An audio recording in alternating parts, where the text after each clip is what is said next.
বলে আচ্ছা তোমাদেরকে একটা জিনিস দেখায়, আমি এটা দেখে অবাক হয়ে যাচ্ছি, এরকম করে বলছে। শিক্ষক ল্যাপটপে প্রোভার ভিডিও, হ্যাঁ রাইট, ওটা দেখাচ্ছে। আপনার কাছে সিরিয়াস না, আমাদেরকে কেন আপনি এগুলো দেখাবেন? না তুমি তো মডেলিং করতে চাও। একজন শিক্ষক তোমার রুমের ভিতর ঢুকতে চেয়েছিল। ওটা তো স্যার হচ্ছে জাস্ট আমি ছিলাম, আমার আরো 3টা ফ্রেন্ড ছিল, ল্যাপটপ ওপেন করে মানে আমাদের একজন নাটকের ফেমাস আর্টিস্ট প্রভাব, ওনাকে একটা ভিডিও ভাইরাল হলো, ওইটা আমাকে দেখাচ্ছিল। তো বলে যে তুমি তো মিডিয়া করতে চাও, মানে করো, মডেলিং করো, অ্যাক্টিং করো, দেখছো তোমাদের এইগুলোর কি অবস্থা, এটা কি দেখেছিলে? তো এগুলোতে বি কেয়ারফুল হবা, মানে এরকম করে কথা। তো আমি তারপরে এইটা আমি আমার প্রিন্সিপালকে নালিশ করেছিলাম, তখন আমি তার একটা কলেজে ছিলাম সাফিনাতে। তো নালিশ করার পরে আমার প্রিন্সিপাল ওনাকে শোকজও করে না, লাইক ওনাকে অনেক কিছু বলেছে। ওই স্যারের ডিপার্টমেন্টে আমি পাশ করেছিলাম, বাট ওই স্যারের কী করলো, কারণ ওনার ডিপার্টমেন্টে পাশ না করলে তো খারাপ দেখা যাবে, সবাই ভাবে যে এই কারণে উনি আমার ফিজিওলজি ডিপার্টমেন্টে আমাকে আর পাশ করায় নাই। ওই মোমেন্টটা তো খুব অড ছিল যে একজন শিক্ষক ল্যাপটপে প্রোভার ভিডিও, হ্যাঁ রাইট, ওটা দেখাচ্ছে। তো ওইটা কত মিনিট প্রেসার করছিল দেখার জন্য? কত মিনিট তুমি দেখতে পারছিলে? অনেকক্ষণ, মানে ফার্স্টে তো আমাকে ডাকলো যে আমাদেরকে গ্রুপ স্টাডি করার জন্য।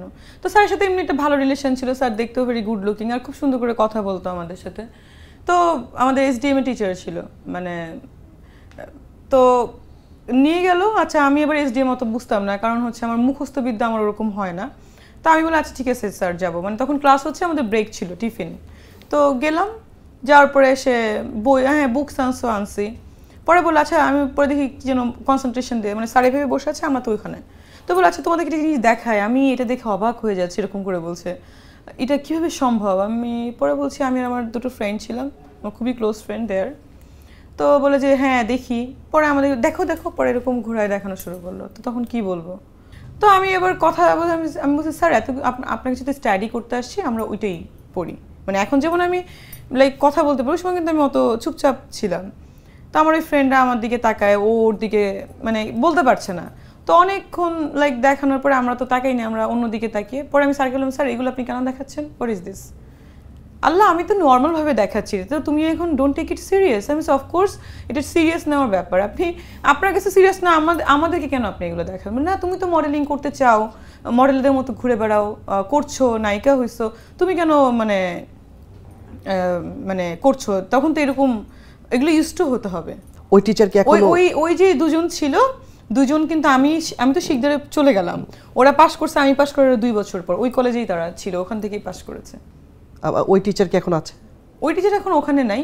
এই ব্যাপারের পরে ওই কলেজ থেকে সে মানে ছিল 1 বছর পরে, তো ওই কলেজ থেকে চলে যে আমি আবার যে শিকদারে যখন আমি আবার চলে গেছি, উনি আবার শিকদারে আবার ওইখানে আমার প্রিন্সিপালকে যে বলছে যে আমি একটা জব করবো। পরে আমাকে বলছে এই তোমাদের তো সাফিনা থেকে একটা টিচার, আমার প্রিন্সিপাল তো জানতো না, আমাদের সোহাগ স্যার আমার খুবই ক্লোজ, আমার ফ্যামিলি রিলেশন আমার স্যারের সাথে, এখন যে মানে আমাদের শিকদারের যে প্রিন্সিপাল আমাদের মেন্ডি ডেন্টাল কলেজের।